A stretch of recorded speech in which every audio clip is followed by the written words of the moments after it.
castelo, aonde nascem fadas e onde as minhas asas irão desabrochar.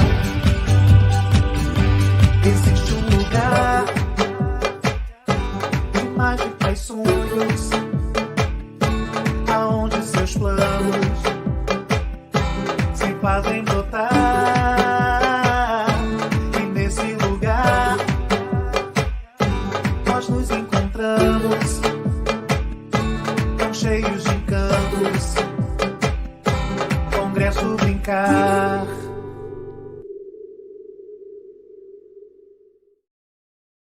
Boa noite, amigos da educação. Que alegria, que prazer estar aqui mais uma vez na live pedagógica do Congresso Brincar.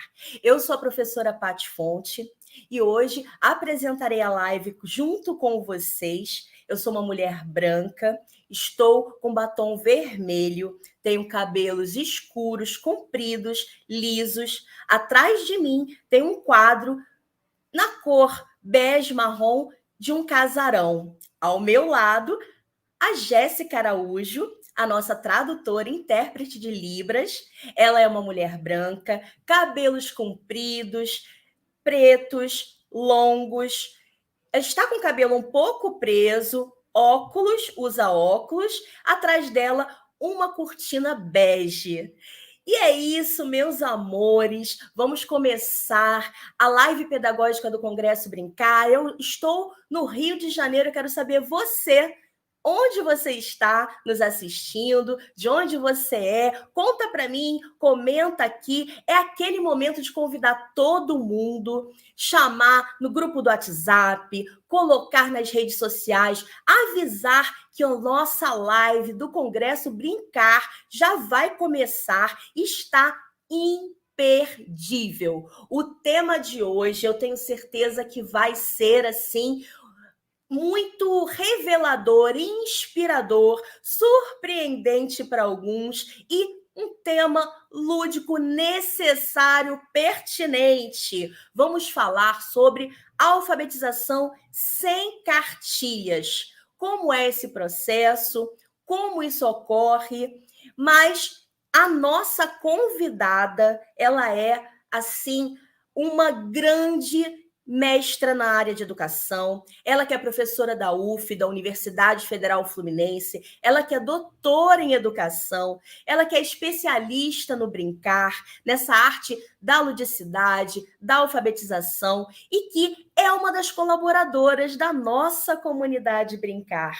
E já já ela vai chegar, mas hoje é um dia muito importante, estamos começando um novo mês. Seja bem-vindo, junho. Quem gosta do mês de junho aí, coloca no comentário para mim também.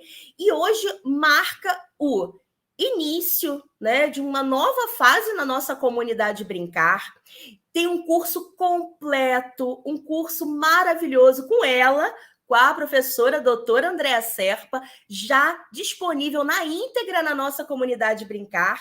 E por isso ela vem aqui hoje contar para a gente sobre um novo, provável, possível curso. Eu tenho certeza que vocês vão amar, que vocês vão querer. Esse tema também vire curso. Mas aí, não vou decidir isso sozinha, quero saber a opinião de vocês, porque tudo acontece para vocês e por vocês. Já tem gente aqui chegando de Tremembé, São Paulo, pessoas de São Pedro da Aldeia, Rio de Janeiro, pessoal de Eunápolis, na Bahia, que sempre presente. Um beijo para todo mundo. Eu quero saber quem mais está nos assistindo. Chama a galera todinha, porque agora ela vai entrar para conversar com a gente. A minha querida amiga Andréa Serpa. Vem para cá, Andréa. Olá, cheguei. Boa noite, Olá, Andréa. Chegou. Boa noite, pessoal. Eu sou Andréa Serpa, professora da UF. Eu sou uma mulher branca, bem mais moreninha que a Paty, viu? Sou esse branco aí translúcido, não, sou uma moreninha. branca, de batom vinho. Meu cabelo é bem escuro, castanho escuro, natural de nascença. Meus olhos também são castanho escuros. Eu estou vestindo uma blusa cor de telha, sei lá, nem sei que, e com um paninho, que eu adoro um paninho florido, com flores rosas e grená. Tem uma parede amarela atrás de mim. Estou sentadinha aqui numa cadeira de gamers, que a minha coluna exigiu. É isso. Boa noite, minha gente. Maravilha, Andréia. Que bom ter você aqui mais uma vez. Você sabe o quanto eu sou fã do seu trabalho e o quanto eu gostei de visitar você lá no laboratório da UF. A gente se divertiu pra caramba. Quem não viu nas redes sociais, já colocamos bastidores, colocamos alguns vídeos, algumas dicas, até para quem não é inscrito na comunidade poder também usufruir desse conteúdo. Sim. E eu quero que você se apresente para todo mundo, para quem não te conhece ainda. E, além de se apresentar, depois já emende aí na nossa fala de hoje, na alfabetização sem cartilha. Combinado? Tá bom. A apresentação é rápida. Eu sou professora, fui normalista, sou professora desde os 18 anos, são 35 anos de magistério. Eu fiz pedagogia na UFRJ, fiz mestrado e doutorado em educação na UF, universidade que eu leciono hoje em dia com as disciplinas de avaliação, de alfabetização, e sou coordenadora do Laboratório de Brinquedos, onde eu trabalho com o Brincar, né, o Brincantes, a formação do professor que brinca, e o Contar e Encantar, a formação do professor encantador de histórias. Então, é isso, minha gente. E como professora alfabetizadora, eu nunca usei cartilha, pela minha formação, né? E fui professora também da EJA durante muitos anos. Então, professora alfabetizadora das infâncias, professora da educação infantil, professora da EJA, tive uma escola de educação infantil por 8 anos. Então, hoje sou professora da Universidade Federal Fluminense e trabalho com a disciplina de alfabetização. Então, por que alfabetização sem cartilhas? Quem vai projetar aí para mim? Eu não sei, o pessoal já está assistindo aí a primeira telinha.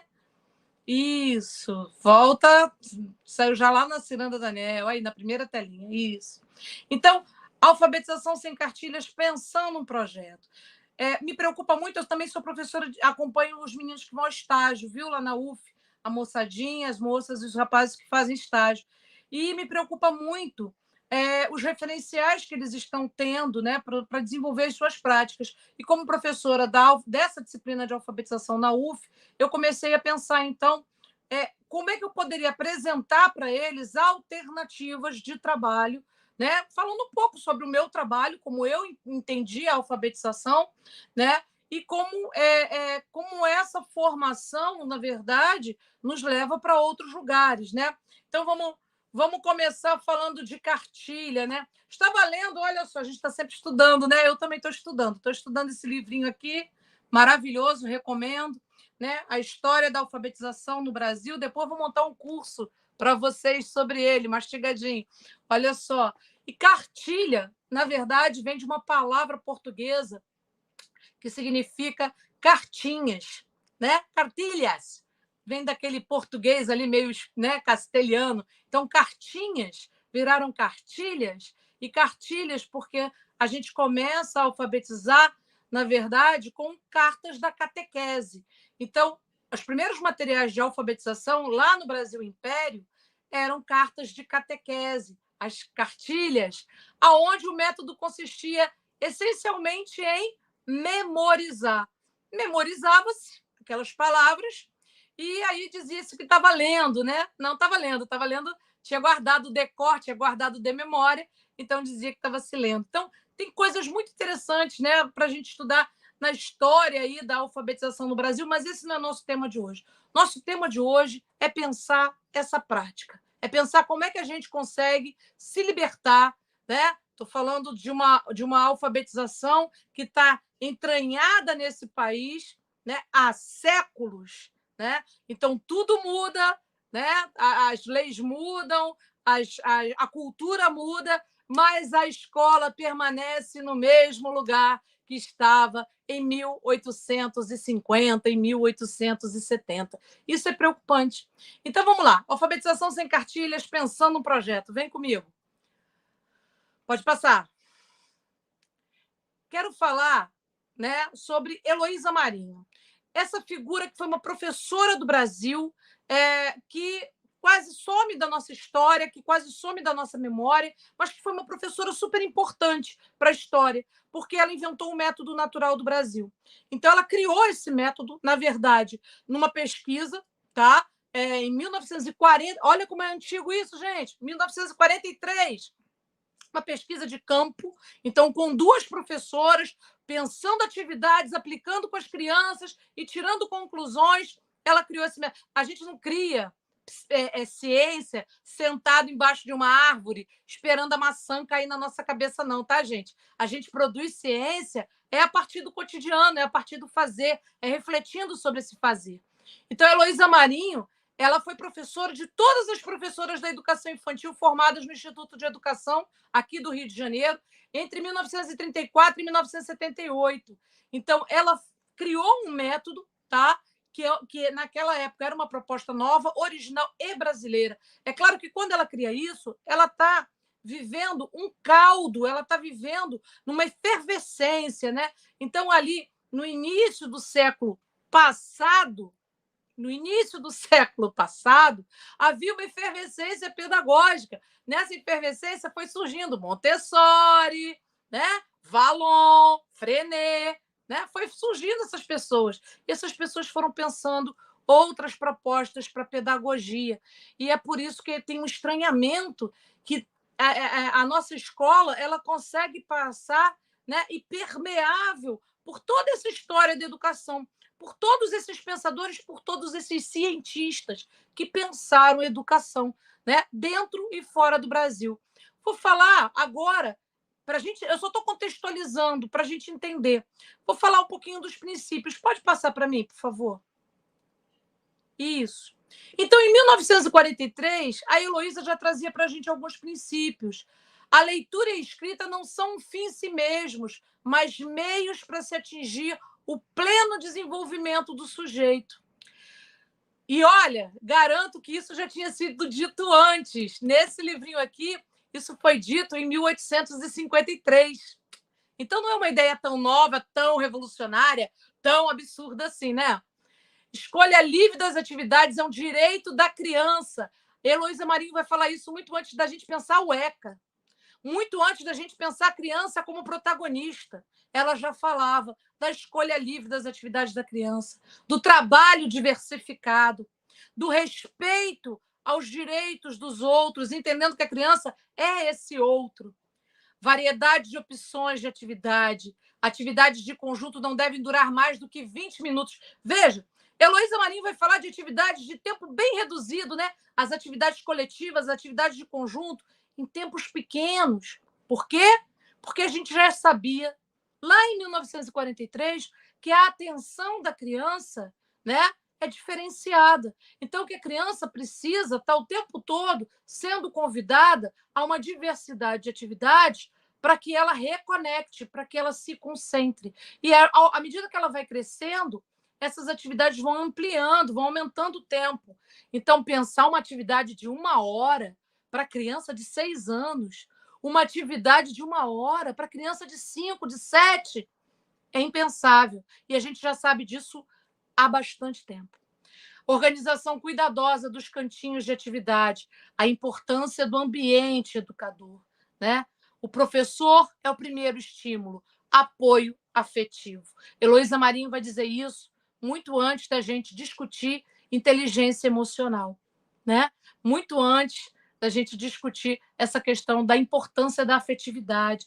Então, muito antes de vários autores, né, que nós temos, que já falavam dessa questão do afeto, lá em 43, a Heloísa Marinho já nos apontava isso. E parece que a gente perdeu essa parte da lição.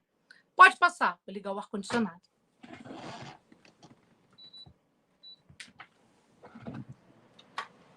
A pessoa é calorenta demais, meu Deus do céu. Bom, como professora alfabetizadora, eu gosto de pensar a pedagogia por projetos, né? A pedagogia de projetos. A pedagogia de projetos é uma forma de organização curricular em que os alunos são instigados a explorar a realidade. por meio de relações entre as áreas de conhecimento. Então, eu vou aprender aquilo que tem a ver com a realidade. Então, a pedagogia de projetos é fundada na experiência, é a chamada pedagogia ativa, que hoje aparece aí como se fosse uma grande novidade, mas que, na verdade, eu vou deixar aí, vocês sabem ler, eu vou deixar aí na telinha um pouquinho, vocês acabam de dar uma lidinha enquanto eu vou falando. A pedagogia de projetos é fazer pedagógico que tem sido muito discutido atualmente. Entretanto, a partir de suas características, percebe que foi iniciada por Dewey. John Dewey é aquele que inspirou a Escola Nova aqui no Brasil, aquele que inspirou Anísio Teixeira. Pois é, tem tempo isso, né, minha gente? Poxa, tem muito tempo. E cadê a pedagogia de projetos na escola? Você encontra, sim, algumas... eu sou professora de estágio, eu sei o que está chegando do cotidiano para mim. O que os meus alunos estão trazendo. Então, tem sim algumas experiências muito interessantes de professoras que estão estudando, que estão brigando e que estão tendo que, matar leões por dia, porque vão contra um sistema ainda muito lá atrás. A gente ainda está ali naquela cartilha, a gente praticamente não saiu do método ABC, a gente está ali parado no tempo. Então, parece que essa professora é revolucionária, mas é a revolucionária que quer fazer um trabalho que já era proposto em 1979. Como é que 100 anos depois a gente ainda não deu conta, gente? Então, isso vem me preocupando demais. Essa temporalidade, essa linha do tempo. E por que esses conhecimentos pedagógicos parecem que não atingem a escola, parece que são hipermeáveis? Paty quer falar. Andréia, eu não aguento. Você fala de pedagogia de projetos, eu preciso entrar. Porque você fala. É a minha área de trabalho, é o que eu amo fazer. E desde que eu comecei a trabalhar com projetos, e olha que isso tem a idade da minha filha, 23 anos, e até hoje eu me emociono quando eu acompanho o desenvolvimento dos projetos. Assim, é um trabalho incrível quando bem desenvolvido. E muita gente acredita que trabalha com projetos, mas não, são sequências de atividades, são ali atividades camufladas em algo diferente, mas que não é um projeto em si. O projeto é isso, é vivência, é experiência, é pesquisa, é investigação. E eu adorei que você veio aqui contextualizando, mostrando que desde Dewey já se falava em projetos e que não é nada novo. Muita gente acha que é moda, que é algo para causar algum tipo de bagunça, revolucionar a escola, mas não, gente. Olha aí há quanto tempo já se fala em projetos, há quanto tempo esses pensadores e educadores já nos inspiram. Eu entrei também para dizer que o pessoal está aqui acessando e falando que live interessante, entrando ainda no contexto da live. Eu quero pedir a todo mundo, faz um print, tira uma foto, marca a gente lá no @CongressoBrincar. Se quiser marcar o meu @ da professora Andréia, vamos ficar muito felizes e compartilhar vocês. E convida mais gente, porque isso aqui é uma aula, gente, é uma live que é uma aula que muita gente paga para ter. É imperdível, vamos convidar todo mundo. Andréia, vou deixar você continuar, tá bom?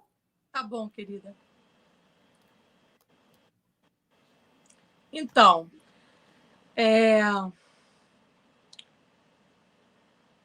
a pedagogia de projeto, na verdade, ela vai nascer de toda essa crítica que a gente já tinha feito, que a gente já vinha fazendo.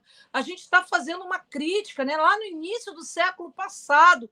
Começam a perceber, gente, essa escola, desse modelo, conteudista, baseado na decoreba, na memorização, memorizar uma palavra, e depois falar essa palavra não é leitura, é memória, Uma criança que está lendo lá McDonald's, que está lendo lá ela não está lendo, Ela está vendo aquela imagem, está fazendo uma leitura da imagem, mas isso não é a leitura como a gente compreende num processo de alfabetização. Então, a gente não pode confundir, você decodificar a língua de você decifrar, uma imagem. é diferente, são leituras, mas são leituras diferentes. Então, a gente vai... Eu tenho uma proposta, né? Veja, geralmente uma pedagogia de projetos, ela nasce, na verdade, no contexto da turma, no contexto das crianças, tá certo? Então, o que eu vou fazer aqui é um exercício de imaginação. Pode passar para mim, por favor, o slide. Tá? Pode passar. Então, vamos supor, né? Estou supondo por quê? Porque Niterói tem mar, Rio de Janeiro tem mar, Saquarema tem mar, eu vivo numa cidade litorânea, então o mar é uma coisa muito presente na nossa vida, né? Quer dizer, a princípio deveria ser, né? Mas eu já trabalhei com criança que mora aqui em Jacarepaguá, a 30 minutos de ônibus da praia e nunca tinha ido à praia. Então, não necessariamente, né? Mas vamos supor, criança nessa faixa etária, 6 anos, adora bicho, né? Então, costuma surgir muito projeto, assim, dinossauros, insetos, os animais, né? Então, eu pensei, esse projeto foi um projeto que eu já desenvolvi em algumas turmas. Então, assim, projeto Mar, né? Vamos supor que uma turma de crianças de 6 anos optou por desenvolver um projeto, o Fundo do Mar, sabendo que projetos começam num lugar e às vezes desbancam para outro, tá, gente? Porque é isso, é o fluxo que o próprio conhecimento, que o conhecer. A gente trabalha a pedagogia de projetos como a gente trabalha a pesquisa, né? Eu começo com algumas questões e essas questões, às vezes, me levam para outros lugares. E eu vou atrás, eu vou seguindo. Porque, na verdade, o que importa é a forma como eu produzo conhecimento. Mais do que dizer para a criança cápsulas, né, de informações soltas e desconexas, né, tipo assim, você sabia? Né? A escola é um grande você sabia, que depois a gente não sabe de nada. Mas numa pedagogia integrada, né, através de um projeto, onde você tem ali a transdisciplinaridade o tempo todo, você consegue fazer com que essa criança entenda como é que se produz conhecimento. Bom, conhecimento começa assim, sempre com uma coisa chamada índice, né? Quer dizer, isso a palavra não importa. É isso, a gente começa com essas duas perguntas. O que nós já sabemos e o que nós queremos saber, o que nós desejamos saber. Então, vamos supor que é o mar. O que nós já sabemos sobre o mar? Né? Que ele é grande, né? Que tem onda, que é salgado, às vezes é gelado, às vezes é quente. Quando chove, fica quente. Isso foi na minha turma. Sempre tem aquela pessoa que diz assim, o mar é gelado. A outra diz, nem sempre, às vezes é quente. Aí o outro fala assim, às vezes, né, quando chove, fica quente. E quando está sol, está gelado. É verdade, às vezes acontece. Tem bicho, tem peixe, tem tubarão. Mas o que nós desejamos saber sobre o mar? Por que o mar, sendo azul ou verde ou marrom, mas quando a gente vai lá e enche a garrafinha d'água, né? Enche um copo d'água, ele é transparente. Por que no copo ele não é verde, não é azul, marrom, às vezes ele é mesmo, né? Mas por que no copo ele é transparente e no mar, quando a gente olha, ele é azul, né? Por que ele é salgado? Por que às vezes ele é frio e às vezes é quente? Como é que às vezes na mesma praia, né? Às vezes é frio, às vezes é quente. Como é que o peixe respira? O que o peixe come? Qual é o maior peixe do mundo? Qual o menor peixe do mundo? Onde o mar é mais fundo? Isso são só algumas, né, ideias, assim, sugestões assim, que as crianças, né, falariam, só para a gente ter uma ideia. Quando a gente abre espaço na nossa sala para a criança se expressar, para a criança fazer pergunta, vou dizer, eles têm muito mais capacidade de fazer perguntas para o mundo, criativas, né? Perguntas curiosas, perguntas de quem quer saber. Não são essas perguntas na escola. A escola, muitas vezes, faz a criança responder perguntas que ela não se interessa, que ela nem fez aquela pergunta. Ela não se interessa nem pela pergunta, nem pela resposta. E, às vezes, a resposta é uma resposta fechada, é uma resposta pobre, é uma resposta imediatista, né? Enfim, é uma resposta muito simplista. Então, a criança não. A criança faz questões bastante complexas, tá? Então, fazer uma lista com as crianças, escrever e deixar fixado na sala de aula. E depois ir lá, vendo se a gente está respondendo ou não está respondendo essas questões. E, às vezes, quando a gente retorna, a gente responde uma pergunta e outras questões aparecem. Mas não é assim que o conhecimento é produzido? Não é assim que a universidade faz ciência? Não é assim que o ser humano construiu todo o conhecimento dele? Então, esse é o caminho. Vamos lá, pode passar. Então, enfim, eu vou trazer agora essa música, gente, Ciranda do Anel, é da Bia Bedran, tá? Eu uso muito material da Bia Bedran, eu acho que é um material, usei muito para alfabetizar, eu acho que ela, quer dizer, Bia Bedran, Maria Mazete, Palavra Cantada, Castelo Rá-Tim-Bum, eu usei todo esse material, tá? Mas a Bia eu tenho um carinho especial, eu adoro as histórias da Bia, aprendi a ser contadora de histórias com a Bia Bedran, então eu gosto muito do trabalho dela e sempre usei muito o trabalho dela com as minhas turmas para alfabetizar. Então aí, pode passar um pouquinho para mim, a Ciranda do Anel. Pode passar. Então, vou pegar um trechinho. A ciranda, gente, como eu falei, é viver a experiência. O corpo é a primeira porta de entrada para os conhecimentos. Sabia? O bebê, ele começa a aprender por onde? Pelo corpo, pelos sentidos. A criança, e até nós, né, gente? Aquilo que a gente ouve, né? Fica lá 5%. Aquilo que a gente ouve, vê, aquilo que a gente ouve, vê, fala, escreve, e aquilo que a gente vive. Aquilo que a gente vive fica na gente, né, tatuado.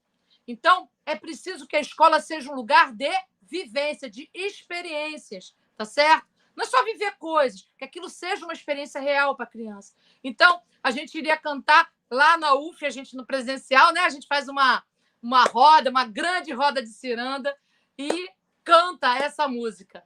Uma vez chorei na praia, o anel que se perdeu, meu anel que virou concha, nunca mais apareceu. Ora, por quê? Parou na goela da baleia, ou foi pro dedo da sereia, ou quem sabe um pescador encontrou o anel e deu pro seu amor. Observe sempre o espaçamento dos textos para os leitores iniciais.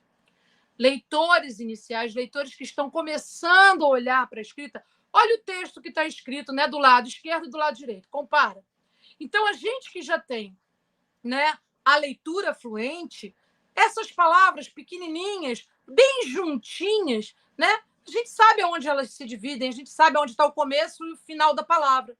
Mas uma criança na fase inicial da escrita, né, uma criança lá com seus 5, 6 anos, 7, ela não sabe. Ela precisa ter um texto que seja referencial para ela, que ela possa ver, olhar e ver.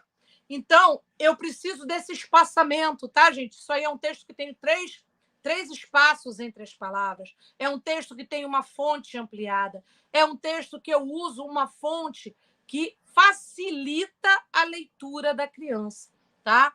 Então, propõe atividades lúdicas sempre, né, gente?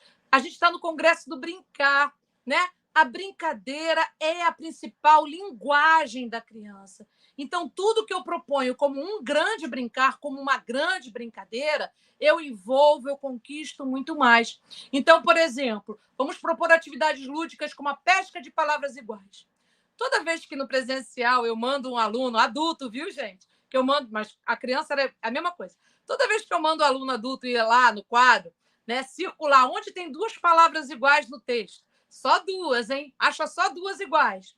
Vamos pescar palavras do tema Neymar, vamos pescar palavras. Pescamos as palavrinhas lá, o anel, pescamos a palavrinha baleia, sereia, pescador, amor, né?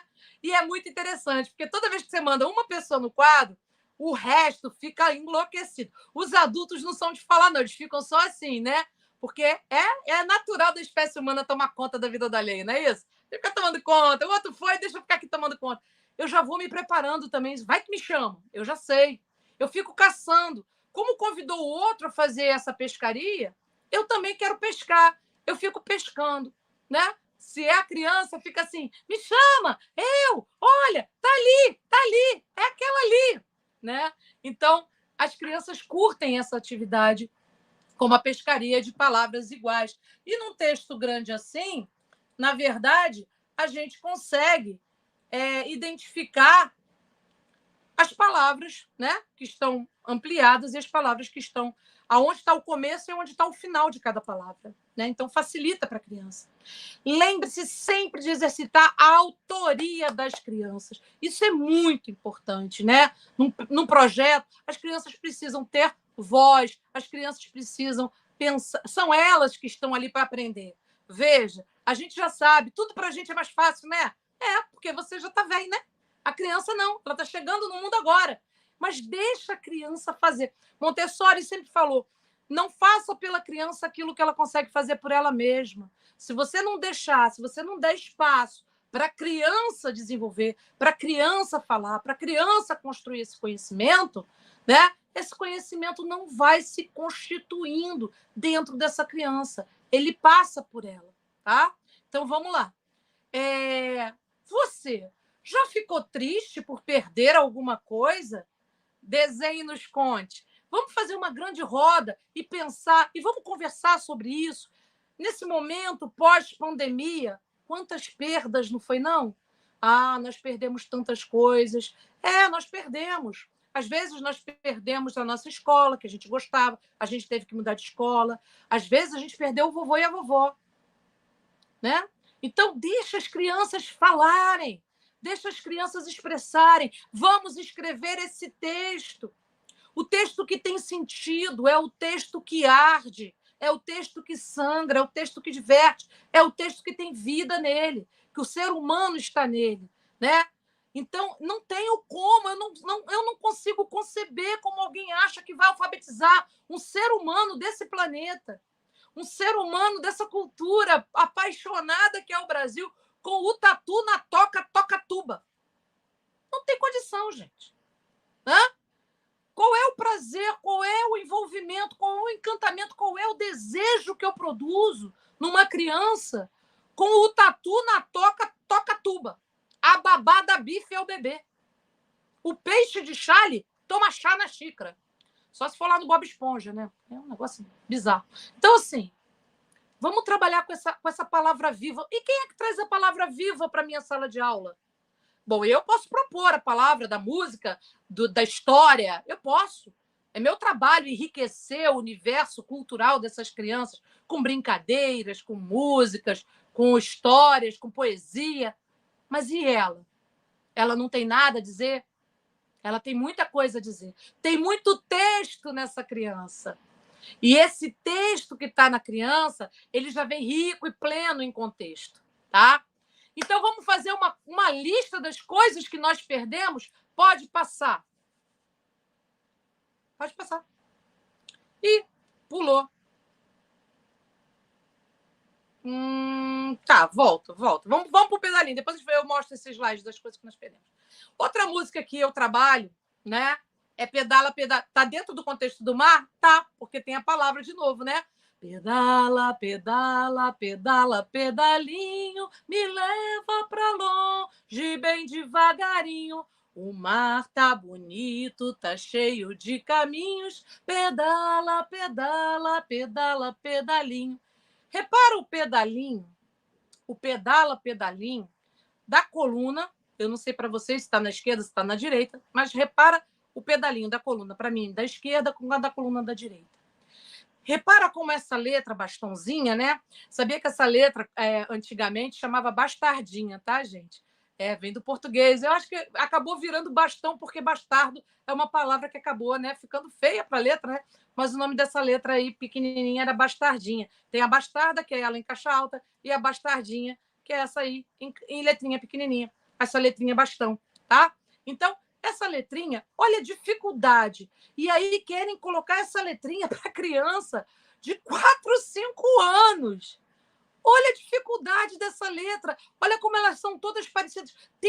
Tenta ver isso com os olhos de quem está vendo pela primeira vez, que é o olho da criança, que é o olhar da criança, tá? Então, olha a dificuldade que essa forma arredondada, tão parecida, todas as letras são muito parecidas, parecem bolinhas e tracinhos, bolinhas e tracinhos, bolinhas e tracinhos. Como isso dificulta, né? Como isso atrapalha. Pode passar.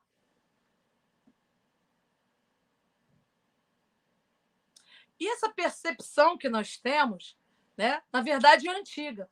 a Gestalt, ela já vai nos ensinar, e a Heloísa Marinho vai pegar essa lição da Gestalt e vai trabalhar com ela, né?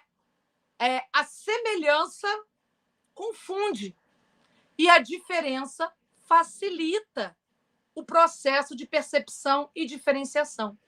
Então, por que eu não devo usar a letra cursiva no processo de alfabetização? Pelo menos no processo inicial da alfabetização.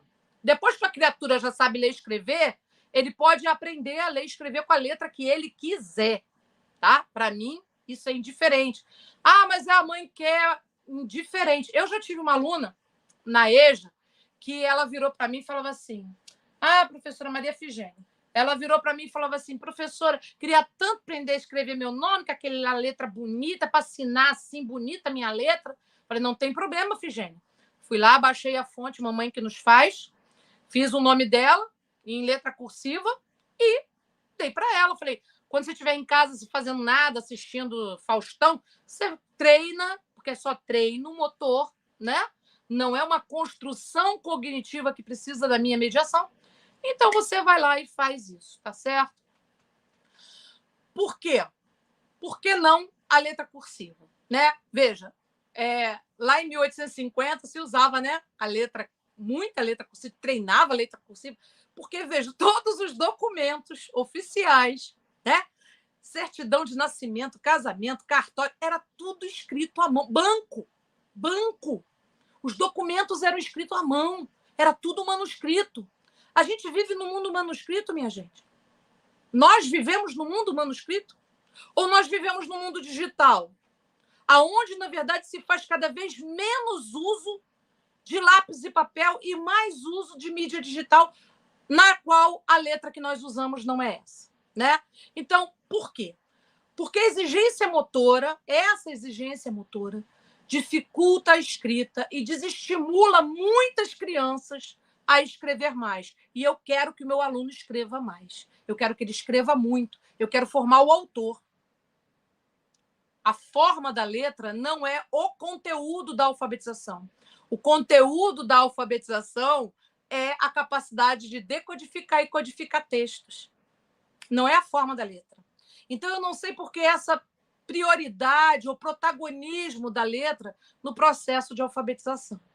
O processo do segundo... professores do segundo segmento, né? Pessoal, não sei vocês, mas os meus professores de matemática, química, física, história, geografia, sabe que nenhum deles escrevia no quadro com letra cursiva? Nenhum. E nenhum deles me cobrava letra cursiva também. Porque para eles isso não era importante. Importante era eu saber responder, articular as ideias daqueles conteúdos e dar uma resposta, né? Que fosse, claro, legível, né? Com uma letra legível, tá?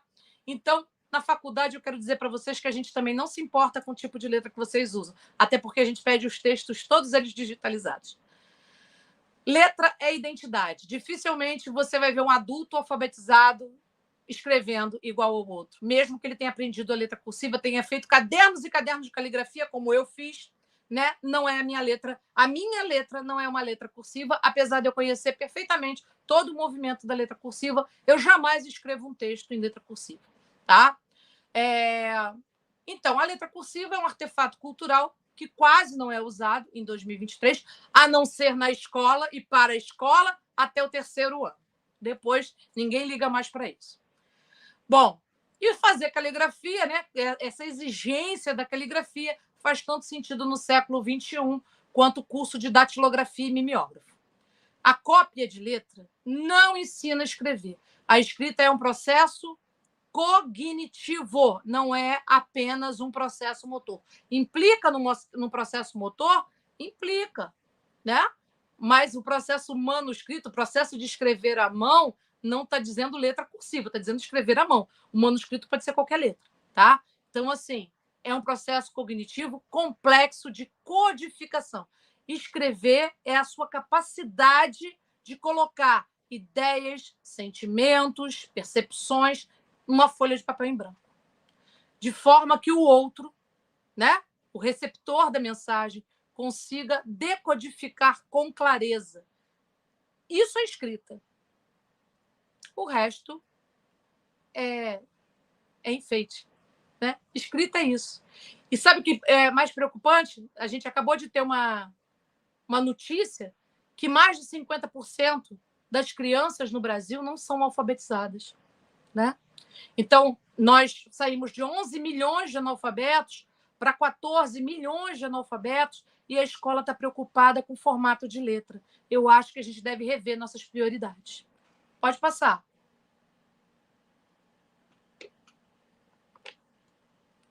Então,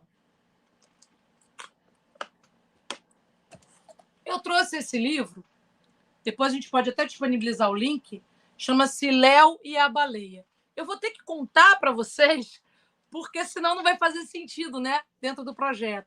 Dentro de um projeto, as crianças podem escolher vários livros, vários textos. Lembre-se, não é você sozinho para a turma, é você com a sua turma. São todos sujeitos produzindo conhecimento juntos, tá certo?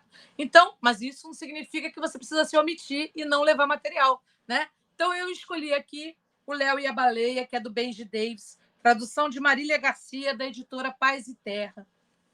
Eu vou contar, vocês depois podem procurar, tem no YouTube, tem várias pessoas contando, tem as imagens, tá? Então, depois vocês procurem lá o Léo e a Baleia. Léo morava com seu pai e 6 gatos na beira do mar. Todas as manhãs, seu pai saía bem cedo para um longo dia de trabalho em seu barco de pesca. Ele só voltava quando estava escuro. Uma noite, um forte temporal arrastou tudo ao redor da casa. Na manhã seguinte, Léo saiu para ver o que tinha acontecido lá fora. Andando pela praia, ele avistou algo diferente. Ao se aproximar, de repente, Léo viu um filhote de baleia encalhado na areia. Léo não sabia o que fazer. Ele lembrou que as baleias não gostavam de ficar muito tempo fora d'água. Tenho que agir depressa, pensou. Léo queria que a baleia se sentisse em casa. Ele contou algumas histórias sobre a vida na ilha. A baleia sabia ouvir muito bem. A noite foi chegando e logo escureceu. Léo estava com medo de seu pai ficar bravo com a baleia na banheira. Durante algumas horas, Léo manteve o segredo bem guardado, até que ele conseguiu levar um lanchinho escondido para a baleia. Mas seu segredo duraria pouco tempo.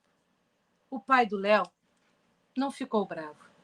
Ele andava tão ocupado que nem tinha percebido que o filho se sentia sozinho. Ele explicou que a verdadeira casa da baleia era o mar e, por isso, precisavam levá-la de volta. Léo entendeu que era melhor assim, mas achou muito difícil se despedir. Ele ficou feliz de seu pai estar ali ao seu lado. Léo sempre lembrava da baleia. Ele esperava um dia encontrar sua amiga outra vez. Mais uma vez, por que eu escolhi esse livro? Porque eu acho que ele, para esse período do pós-pandemia, né, ele nos dá muito assunto. Né? Acho que a gente tem muita coisa para trabalhar. Pode postar aí para mim, o Léo e a Baleia? Então, vamos trabalhar o texto do livro. Pode postar para mim, o Léo e a Baleia? Isso. Então, qual é o nome do livro? Claro que a gente vai trabalhar todos esses elementos, tá, gente? É escola. Continua sendo escola, veja. A professora Andréia não pirou na batatinha, não tá? Não, é escola. A gente trabalha título de texto, nome de autor, nome de editora. A criança tem que se apropriar desse artefato, né? E aí? Tem um ilustrador? É o mesmo autor e ilustrador? O que você achou do Léo ter levado a baleia para casa? Por que o Léo não disse para o pai que havia encontrado a baleia? Você já escondeu um segredo e ficou com medo do seu papai, mamãe, ou sei lá, quem cuidava de você, saber, descobrir? É engraçado que quando a gente pergunta isso, tem um monte de adulto que fala assim: Ih, olha, quanta coisa que a gente esconde de papai e mamãe, né? Pois é. Você achou certo devolver a baleia para o mar? Você já viu o mar Já foi à praia? Que animais marinhos você já viu? Vamos escrever e ilustrar uma outra história de baleia, ou tubarão, ou polvo, ou sereia. Mas veja, esse livro também fala de perda. A gente cantou a Ciranda do Anel, que a menina tinha perdido o anel, né? E ficou lá chorando na beira do mar, né? Agora o Léo, né? Ele achou uma amiga que ele estava com aquele sentimento de vazio, de perda, e ele teve que abrir mão da baleia, né? Ele teve que se despedir da sua amiga, na esperança de um dia encontrar. Veja, Léo e a baleia é uma grande metáfora, né? Reparem que a mãe do Léo também não aparece na história inteira. Tá? Deixa as crianças falarem. Vai aparecer coisa, gente, vai surgir muito assunto. Então vamos escrever sobre isso, vamos escrever sobre essas nossas perdas, vamos escrever sobre esses nossos medos, vamos escrever sobre essas relações que nós temos da criança com o adulto. Por que tanto medo? Por que a gente assusta tanto as crianças, né? Por que eles não confiam em nós? Pode passar. Pode passar. E aí eu trago mais uma vez uma música da Bia, Segredos, né? É uma música grande, claro que eu não vou trabalhar essa letra inteira, né? Mas a gente pode cantar e conversar sobre ela, né? A vida tem segredos, que segredos tem a vida. Vou te contar um segredo, vem cá. A vida tem segredos, que segredos tem a vida. Vou te contar um segredo, vem cá. Segredo que a gente só pode contar para a mãe. Segredos que a gente só pode contar para o pai. Segredos que a gente só conta para um amigo. Segredos que, assim, sem mais nem menos, sai. Então, tem segredos que a gente não consegue revelar. A gente conta para as estrelas do céu, para as ondas do mar. Segredos que a gente nem sabe que tem. Segredos que a gente não consegue revelar. Então, olha que tema bacana para a gente explorar com as crianças. Porque, gente, ler e escrever se trata disso. Né? Não se trata de B com A faz Bar. Se trata de ensinar para a criança que nesse artefato aqui eu encontro com a minha humanidade. Eu encontro com a humanidade do outro. Que isso aqui está falando do Léo, mas está falando de mim também. Está falando da perda do Léo, mas está falando das minhas perdas também. Está falando dos sentimentos do Léo, mas está falando dos meus sentimentos também. Pode falar, Paty. Ai, André, que delícia, porque pensando na prática pedagógica, como a gente coloca ali todo o nosso sentimento, ou seja, o desenvolvimento das competências socioemocionais, aí tão difundidos pela BNCC.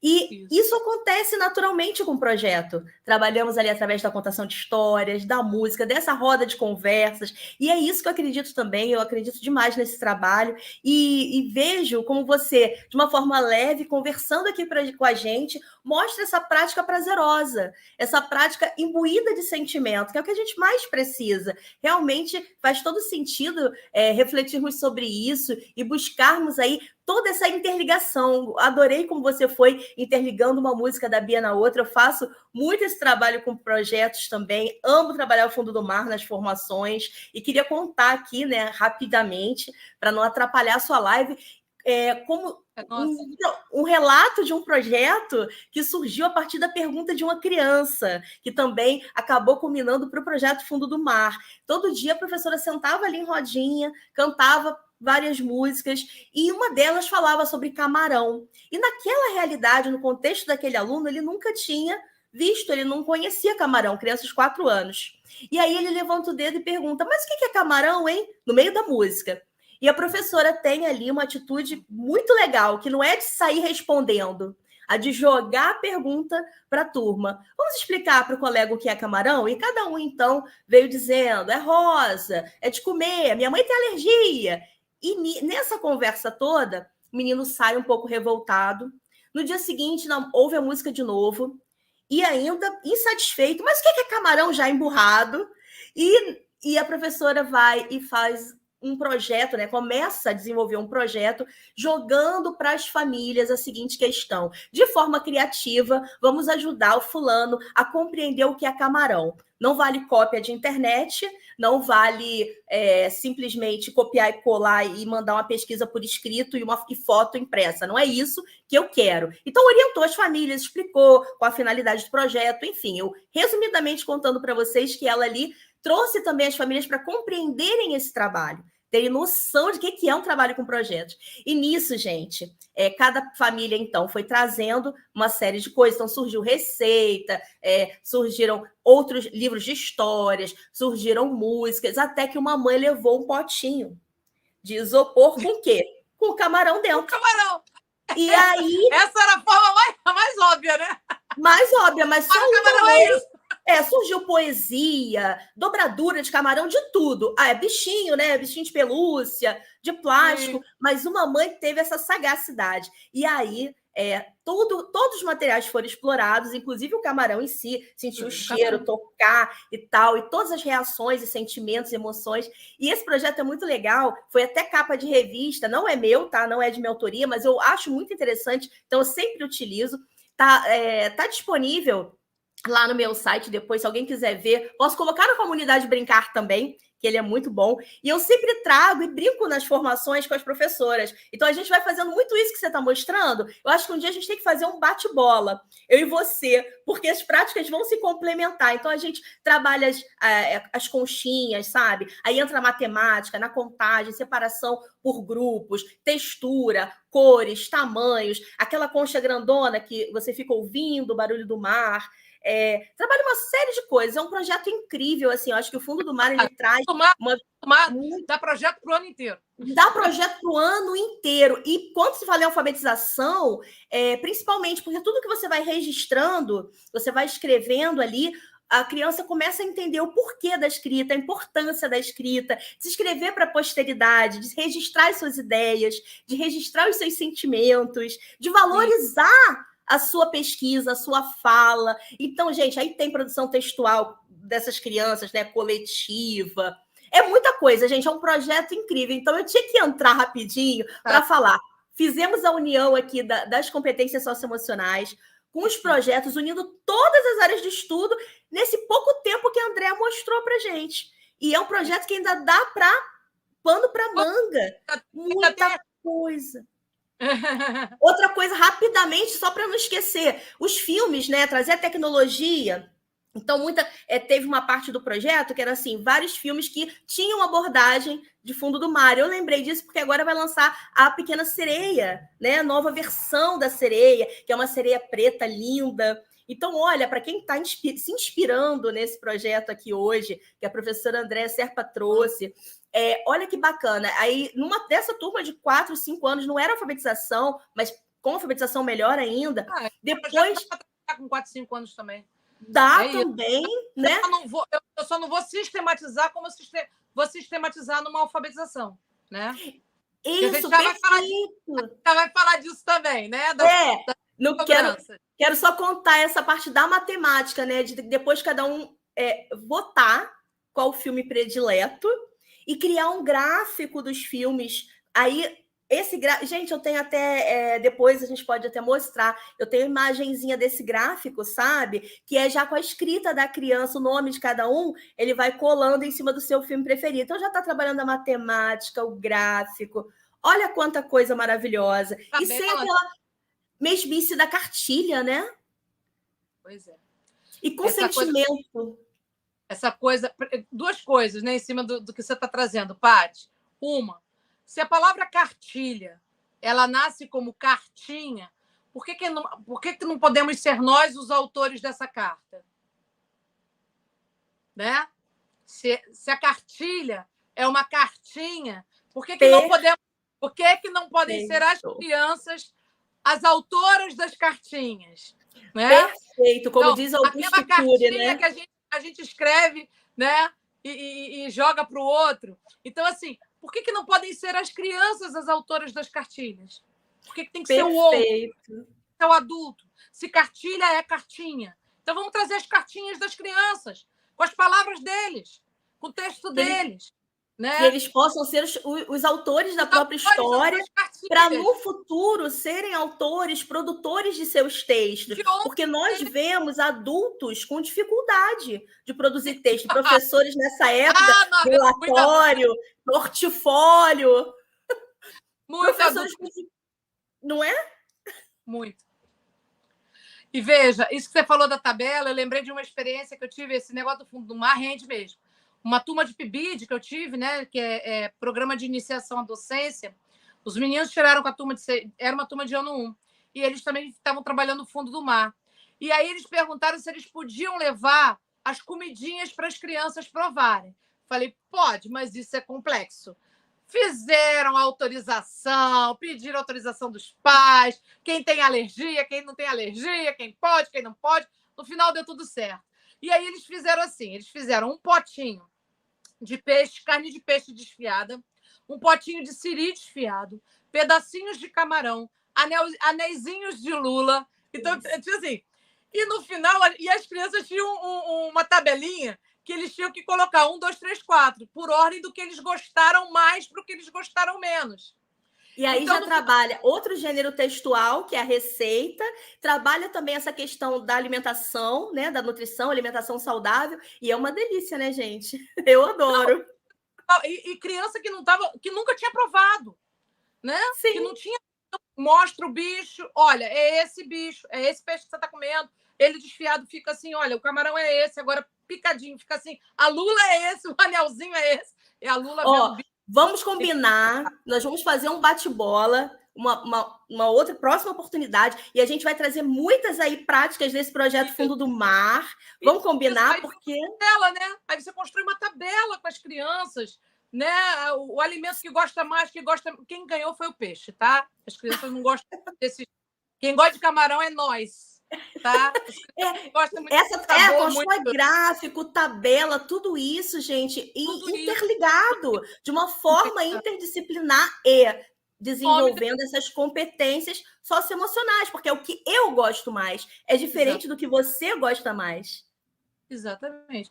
E quando eu tiver que escrever lula, camarão, siri, peixe, eu sei que cheiro e que gosto tem isso. Entende? É completamente diferente. Então, a minha cartilha tem cheiro, tem gosto, tem textura, né? Então, essa palavra, ela chega para mim impregnada de significados. Ela não é uma palavra solta, abstrata. Não é uma palavra... Ela faz sentido e ela é cheia de emoção também. E são essas lembranças que nos levam para a vida toda. São as lembranças do que nós vivenciamos. Ah, fantástico, gente. Eu acho que temos que retomar o projeto Fundo do Mar numa nova oportunidade, hein? Continua, Andréia. Eu não acabei, não. Ainda tem muito Fundo do Mar aí para vocês. Vamos lá. Aí a gente saiu daqui do Léo e a Baleia, olha. Aí contamos segredos. Pode passar os segredos. Que é um pouco isso que a gente estava conversando, né, Tati? Pode passar. Existem na internet, na nossa família, histórias de família. Quem não tem, né? Um tio, um avô pescador, tem uma história de pescador para contar. Então, assim, existem na internet dezenas de músicas, poesias, versinhos, desenhos, um universo de materiais muito interessantes e ricos, cultural e linguisticamente, mas muito superior ao material que a gente encontra nas cartilhas. Por quê? Porque são restritos, eles têm uma pretensa universalidade que não atinge todas as crianças, tá? Então, não estou dizendo que o Projeto Mar atinge todas as crianças. Claro que uma criança que está lá no interior, o projeto, de repente, não vai ser mar. O projeto vai ser animais domésticos e animais rurais. O projeto vai ser estrelas. Porque quando a gente apaga a luz, vê o céu inteiro. O projeto pode ser lobisomem, porque no interior, gente, porque tem casos de lobisomem, gente. Parece lobisomem toda hora. Então, assim, o projeto pode ser outro, tá? Então, assim, e qualquer um desses que seja fundado na experiência da criança, na experiência real de vida da criança, ele vai trazer um texto muito mais rico, culturalmente e linguisticamente, tá? O professor cabe pesquisar e convidar os alunos a pesquisar. Isso que a professora aí da Paty fez, né? Convida, vamos envolver as pessoas nesse projeto. A família tem que estar junto, a criança tem que estar junto, né? Isso tem que ecoar, isso tem que reverberar na casa da criança. Então, também buscar materiais para compartilharem com as turmas. Lembrem-se que vocês são os coordenadores da construção de um trabalho que é coletivo. Eu vou levar nós vamos produzir juntos. Agora, é claro que eu levo muita coisa também, eu também dou a minha contribuição, eu não me omito e fico ali só olhando o conhecimento se produzir sozinho. Eu intervenho, eu vou lá, eu também contribuo, eu alimento, eu instigo, tá? Eu encanto. Isso é que é o nosso papel. Vamos lá, pode passar. Então, e agora falando muito seriamente, né, minha gente? Não existe docência de qualidade sem pesquisa. A pesquisa é inerente à prática pedagógica, já dizia Paulo Freire, né? Só que essa pesquisa não é apenas, é também. Como eu falei, a gente não para de estudar. Então, não é apenas, né, a pesquisa acadêmica ou com fins acadêmicos. Não é só o professor pesquisador vai produzir monografia, tese, dissertação. Pode produzir, deve produzir também. Ele deve buscar a sua qualificação. Mas não só. Existem outras formas de qualificação. Um professor na escola ele não é menos qualificado do que eu que estou na universidade. Quando ele se move, quando ele estuda, quando ele pesquisa, ele é tão qualificado quanto qualquer professor que está trabalhando lá na educação infantil, que está trabalhando lá na alfabetização, desde que ele se entenda como um professor pesquisador. A pesquisa sobre os aspectos sociais, históricos, culturais e políticos da alfabetização vai se meter nisso? Gente, olha o tamanho disso aqui. Isso aqui é a história da alfabetização no Brasil. Tem certeza? Tem que estudar, tem que conhecer, tem que ler, né? E olha que é um conhecimento que a gente não para nunca, tá? A gente está sempre pesquisando, sempre chegando material novo. Então, outros campos estão sempre contribuindo com a gente, né? A psicologia, a neurociência, a história. Eu gosto muito de história, por isso que, né? Então, a história. Então, todos esses campos contribuem para a gente entender, entrar numa sala de aula e entender o que a gente está fazendo ali, tá?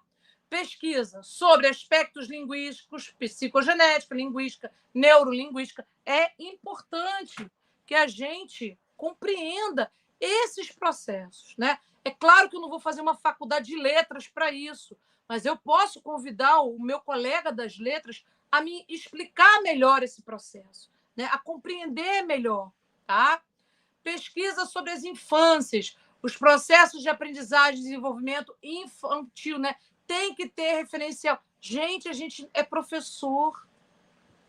A gente tem que ter referencial teórico e legal. Nós precisamos ir aos teóricos, nós precisamos ir nos documentos legais, nas diretrizes, na BNCC, né? Então, assim, a gente exatamente, Renata, não dá, né? Assim, eu acho que tem aquela historinha, né, que fala do professor que acorda 50 anos depois, ele não reconhece mais nada, nem o carro, nem o mercado, nem o banco, mas a escola continua igual. Isso sabe, essa história é triste. É triste quando eu penso que se uma pessoa, né, um profissional, manicure, cabeleireiro, entra em coma 30 anos atrás e acorda hoje, nossa, né? Quanta coisa diferente. Um mecânico, 30 anos atrás, acorda hoje. Nossa, né? Quanto conhecimento que ele vai precisar reciclar. E o professor não. O professor passa a mão na mesma velha, caminho suave, vai para a sala e faz a mesma coisa que há 50 anos atrás. Sabe? E tudo bem. Não está tudo bem, gente. Não está tudo bem. Não é possível que nós, que somos os profissionais da educação, né, não estejamos estudando. Isso é sério, isso é grave, né? Advogado estuda a vida inteira, médico estuda a vida inteira, engenheiro estuda a vida inteira, mecânico estuda a vida inteira, cabeleireira estuda a vida inteira, professor não. Professor não precisa, ele já sabe. Não sabemos. Não sabemos.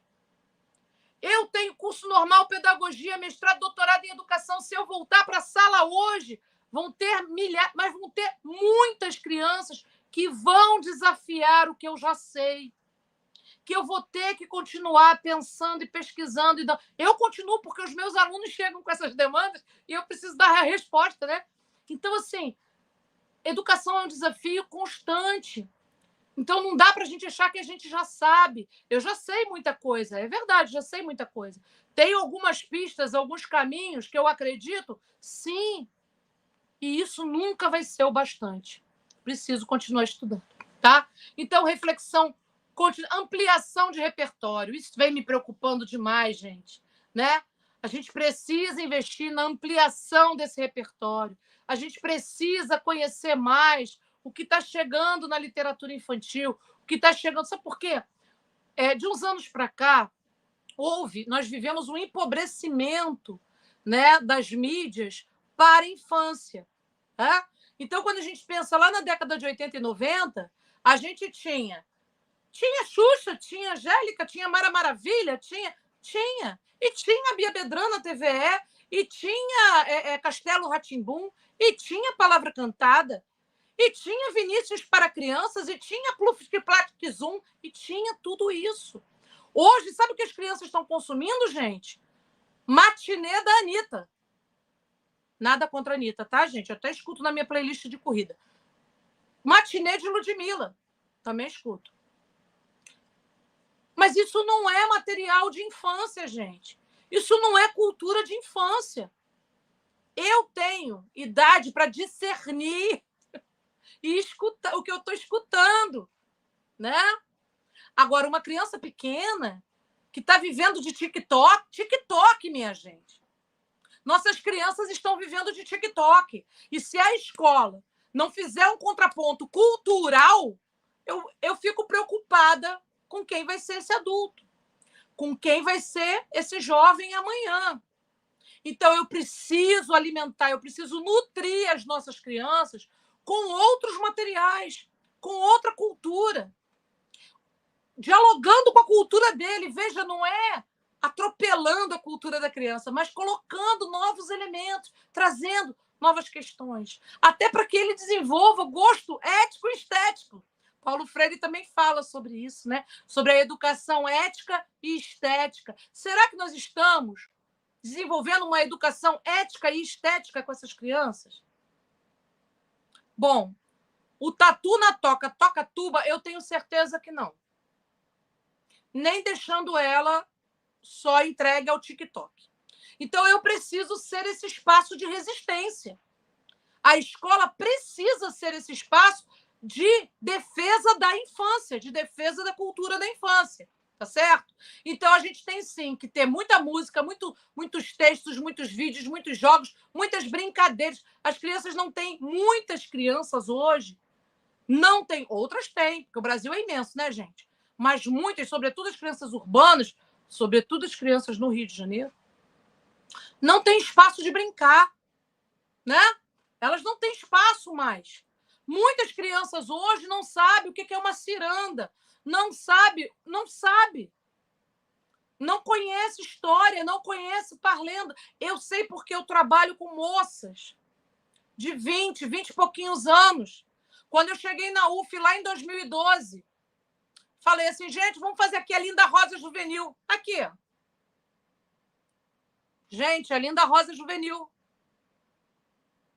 Gente, vocês não sabem o que é... Nunca ouvi, professora. Isso, para mim, é um indício. Né? O que essa criatura brincou na infância? O que ela fez? Que brincadeiras ela conhece? Como é que ela brinca? Do que ela brincou? Né? Então, me diz coisas sobre essa pessoa. Tá? Então, reflexão contínua sobre a sua própria... sobre a sua própria prática e o processo dos seus alunos. Então, a gente precisa... A escola ela não está desassociada da sociedade, gente. Nós temos um papel social.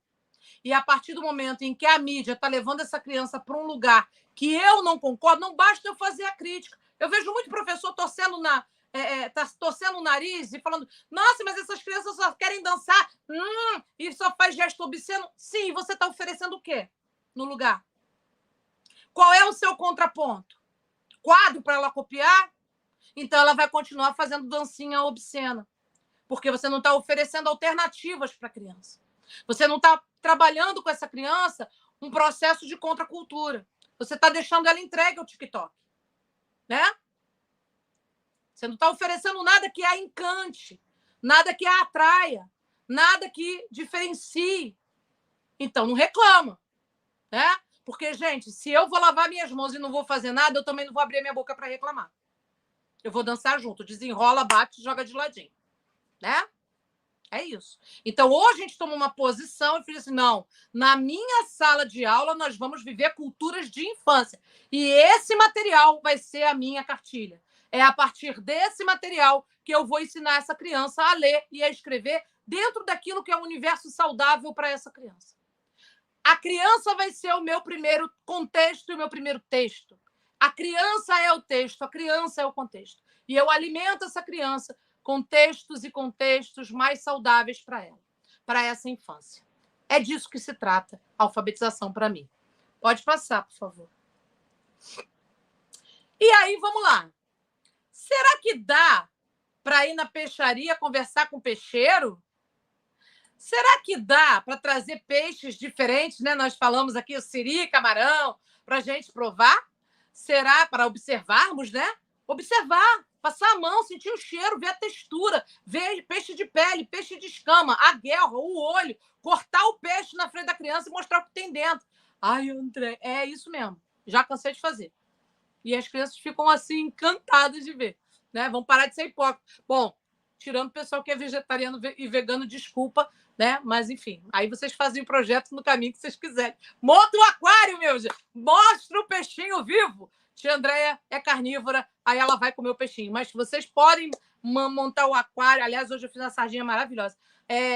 Dá para a cozinheira ou familiar mostrar o preparo do peixe para a gente comer? Ô, gente, uma sardinha com limãozinho, hein? Opa! Quem é vegetariano e vegano, não frita a sardinha, mostra o peixinho ao natural, mostra o peixinho lá, né? Será que dá para trazer um biólogo para conversar com as crianças sobre o mar, sobre os mares? Né? E ele vai explicar um monte de coisa para a gente? Dá para brincar de mercado dos peixes e trabalhar preço, quilo, grama, quantidade, dúzia? Dá para trabalhar isso? Dá, né, gente? Dá sim, dá para fazer. Então, pode passar para mim. São só algumas ideias, olha os balãozinhos das ideias. Aqui, ó, vamos fazer uma pesquisa com as crianças, né? Os peixes aqui, né, do Brasil, aí, ó, peixe-espada, a gente tem aí, ó, piraúna, esse é gostoso também, pescada, né? Badejo, e tem muito, tem namorado, dourado, tem muito peixinho aí, peixe-porco, tá bom? Então, vamos fazer uma pescaria com as crianças, e aí, olha só, né? Sempre que eu falo na UF, sempre que eu vou nas escolas, sempre que eu estou fazendo, né, capacitação nas redes, a conversa é sempre mesmo. Ah, tá lindo, Andréia, maravilhoso, muito legal, mas a família não entende. Querem folhinha, quer ver desenho, né? Então, querem ver folhinha. Aí a gente tem que saber negociar, né, Carolina? A gente tem que ter um joguinho de cintura também. Veja, eu acho que também não é proibido a sistematização. É uma criança que está nos 6 anos, né? Ele está no fundamental. Ele tem que escrever. Então, vamos lá. Cadê as folhinhas? Sem folhinha, sem dever, sem caderno, sem dever de casa, não é escola. Então, a gente precisa, Carol, a gente precisa mostrar que a vivência, que a experiência ensina muito mais, né? E até investir numa reunião pedagógica onde os pais tenham a oportunidade de viver coisas, de fazer coisas, para que eles entendam o quanto é diferente ficar sentado ouvindo uma pessoa para falar e o quanto é diferente quando o corpo se mexe, quando essa mente se abre para a experiência. Tá? Mas a gente também pode negociar essa questão do dever. Eu trouxe aqui alguns exemplos, gente, de alternativas de atividades, tá? Que a gente pode estar também e que, veja, a partir do momento que o pai viu uma letra na folhinha, pronto, já é escola, já é dever, já confio na professora, ela não é doida. Então, tá aí, por exemplo, cruzadinha. As crianças amam fazer cruzadinha. Eu posso fazer cruzadinha no início, grande, numa folha de papel A3, né? Fazer uma cruzadinha grande, e as crianças podem brincar com essa cruzadinha com as letrinhas móveis, né? Então, fazer coletivamente. Então, a Heloísa não falava de trabalho diversificado? Então, numa mesa, vai ter umas crianças lá, né, com as letrinhas móveis, 4, 5 crianças tentando preencher aonde tem cada coisinha e tentando ver. E aí isso dá uma briga danada? Dá uma briga danada. Nossa, eles reclamam. Eles chamam a professora, tia, tem essa letra tem essa letra no tubarão, tia? Tem I no tubarão? Aí você tem que ir lá mediar. É isso mesmo. É assim mesmo. E eles amam, porque para eles é uma grande brincadeira, né? E veja aquilo que eu falei. Quando eu chego nisso, eu não chego nisso, caiu de paraquedas um trabalho com letra na minha sala. Quando eu chego nisso, essa criança ela está completamente envolta no trabalho com a baleia, com o tubarão, com o peixe, com o siri, com a foca, né? Eles viram história, eles dançaram, eles leram lá a foca do Vinícius, eles cantaram lá a baleia com a Bia Bredan. Então, essa palavra, né, esse signo, ele está pleno de significado para essa criança. Então, agora a gente vai escrever. Então, agora a gente vai ler. Porque agora faz sentido, né? Não é uma palavra que caiu do nada. É uma palavra que nós estamos aqui. Eu já escrevi textos, eu já fiz livrinhos, eu já dancei, eu já cantei, eu já pulei. Agora vamos sistematizar isso aí. Tá bom? Então, eu sistematizo grande como uma grande brincadeira para as crianças, depois eles fazem em dupla e até que eles fazem individualmente no caderno mesmo. Tá bom? Pode passar. Eles amam recorte e colagem. Faz uma lambança que é uma beleza na sala de aula. Mas eles amam trabalhar com recorte e colagem. Aqui, é claro, eu botei as letrinhas arrumadinhas, né? Para as crianças, eu boto as letrinhas tudo bagunçadinha e eles têm que recortar e colar no lugar certo. Posso fazer esse tipo de brincadeira também com letra móvel. Aquela criança que está, né, silábico alfabético, ela está ali naquele meio termo. Nossa, essa atividade, ó, né? Está silábica. Já está silábica com valor sonoro, já está colocando uma letrinha. Aí você dá assim, ele vai... Mas está... Nossa, mas está faltando letrinha. Está faltando. Qual será que está faltando? Vamos pesquisar na sala onde está escrito. E aí eu tenho um monte de coisa escrita na sala, né? Eu tenho o texto deles, eu tenho letra de música. Aí ele vai lá, vai achar. E baleia. Ih, tia, não botei o E, não botei o I. Pois é. Aí conserta. A criança se autocorrige. A criança, ela vê isso como um grande jogo e não como erro. E não como aquele lugar pesado do erro, mas como construção e como uma grande brincadeira. Pode falar, Paty? Que maravilha, que delícia, Andréia Serpa, o pessoal aqui comentando bastante, todo mundo gostando dessas ideias práticas para realmente planejar de uma forma mais assertiva, mais criativa. E aí eu entrei para dizer para vocês que já são inscritos lá na comunidade Brincar, que o primeiro curso, Brincantes, a formação do professor que brinca, da professora Andréia Serpa, já está disponível na íntegra lá na comunidade, inclusive com a parte que eu fui lá gravar na UF, no Laboratório de Brinquedos, e que em breve teremos também o curso Alfabetização Sem Cartilhas, não é isso, Andréia? Conta pra gente um pouquinho. Um pouquinho mais aprofundado, trazer mais material, vou botar mais. Porque é isso, a gente... Reparem que eu vou na voadora também. É isso aí, o que a gente quer dentro da comunidade Brincar e aqui nas lives também, quem acompanha sabe disso, é trazer o embasamento teórico sim, mas ajudar você que está aí do outro lado, que trabalha na sala de aula, no chão da sala de aula, a planejar de uma forma mais criativa. A gente quer inspirar vocês a novas práticas, a práticas que venham aí respeitar as nossas crianças com ludicidade, com sentimento, com emoção, variando as possibilidades dessas propostas de aprendizagem, trazendo aí também essa conexão, essa interdisciplinaridade. Então é isso que a gente faz aqui o tempo todo, é isso que a gente faz lá na comunidade. Olha, lá na comunidade, André, você já viu, já tem algumas ideias, sugestões de projetos por lá. E, ó, eu tô esperando as ideias de vocês também, hein? Porque tudo é feito para vocês e por vocês que estão aí do outro lado assistindo. E lá na comunidade tem um espaço e ninguém tem se mexido. Você que já é membro, já é inscrito, pode mandar o seu projeto, as suas dicas, as suas sugestões, foto da sua sala de aula, áudio, imagem, vídeo dos seus alunos, perguntas para os grandes especialistas, muita gente inscrita perdendo tempo, uma infinidade de profissionais aí de todos os cantos do Brasil, como a professora Andréa Serpa, a professora Patrícia Laurindo, que também apresenta aqui a live, euzinha também estou lá, e muita gente boa que vocês conhecem aqui da live, e outros tantos que estão chegando, vocês podem perguntar, trocar figurinha com esse povo todo. Então, cadê, gente? Cadê os projetos de vocês? Comentários, reações. Lembrando que dentro da comunidade tem uma gamificação. Já viu, André, a gamificação?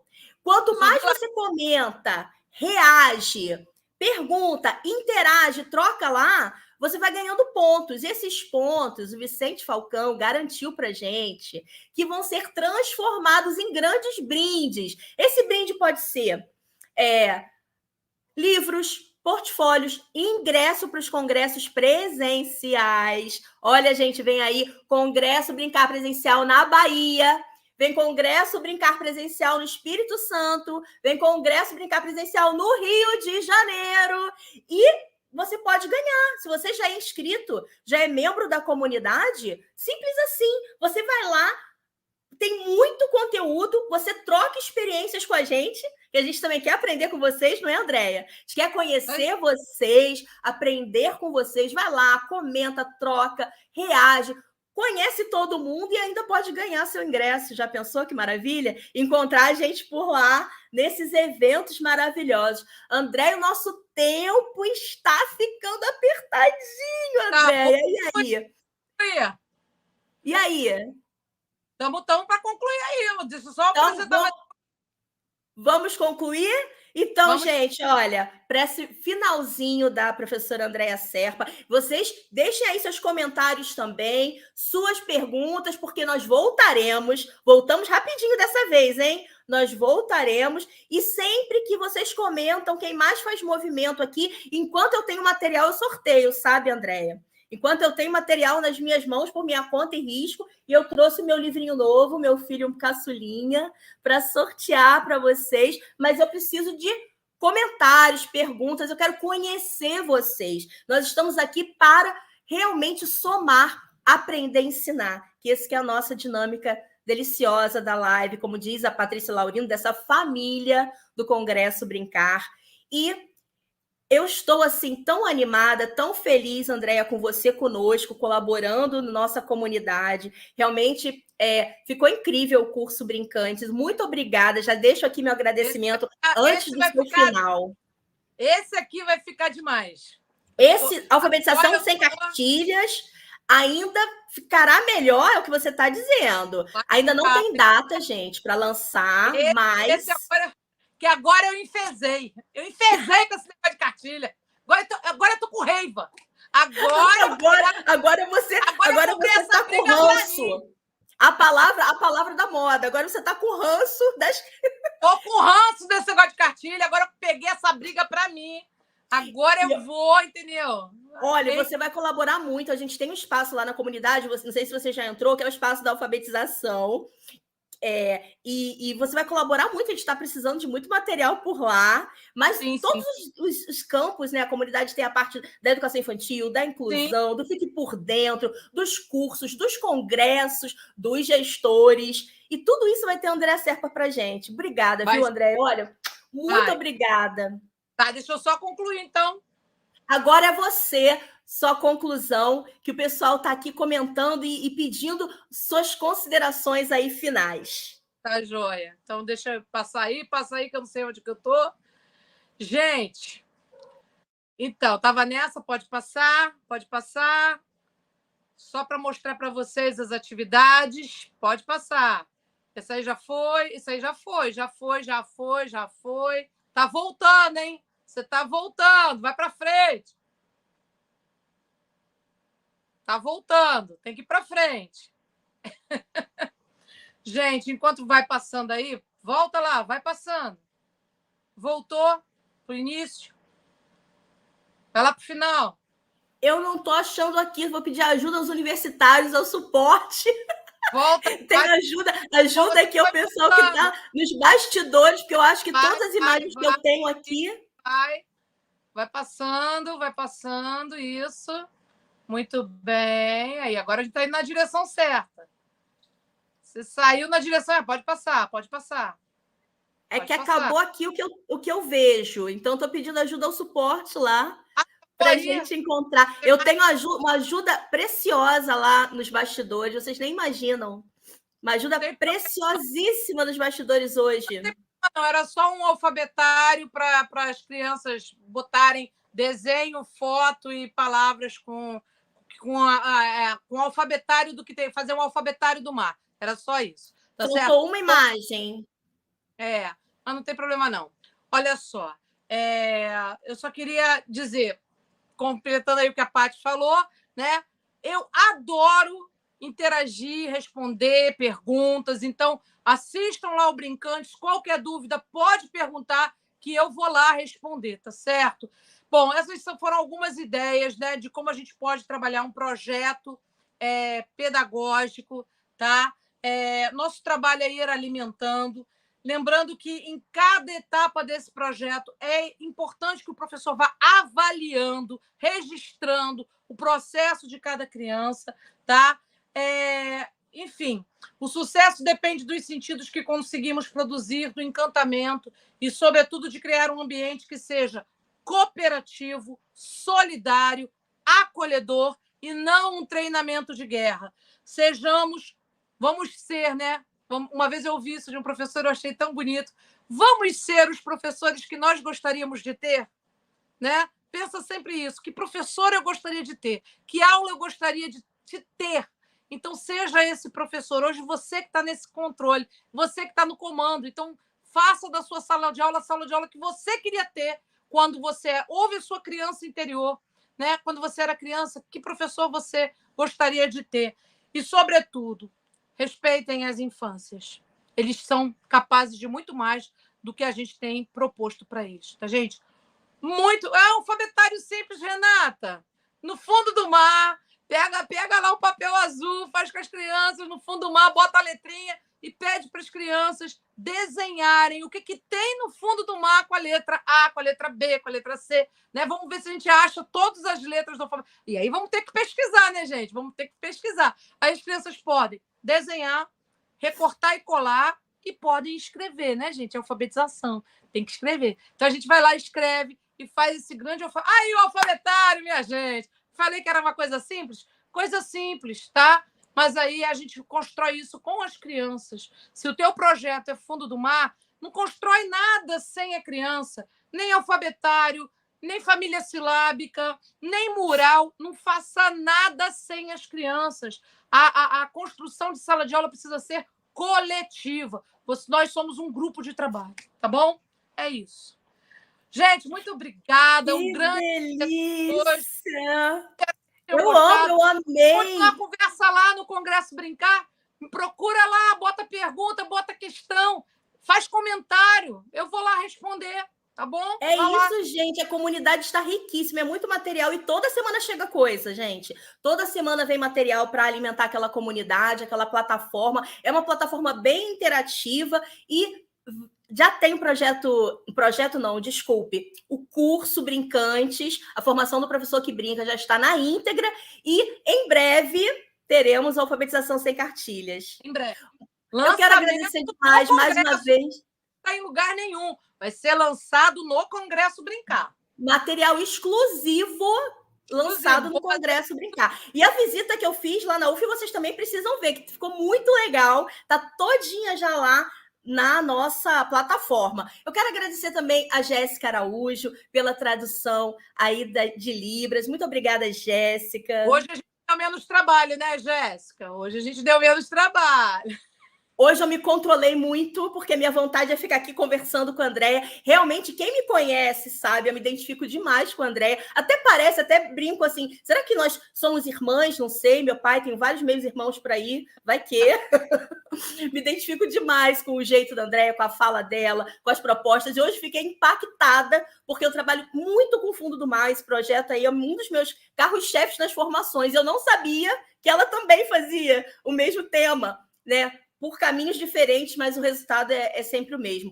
E agradecer demais aí a professora Patrícia Laurindo, que está sempre aqui ajudando a gente, que está hoje, gente, lá nos bastidores, dando essa força. Obrigada, Xará, de coração, por toda essa ajuda de hoje. Andréia, muito obrigada. E a todos vocês que assistiram, que comentaram, que participaram. Continuem conosco nas redes sociais, tá certo? Até a próxima quinta, avisando o quê? Atenção, atenção, atenção!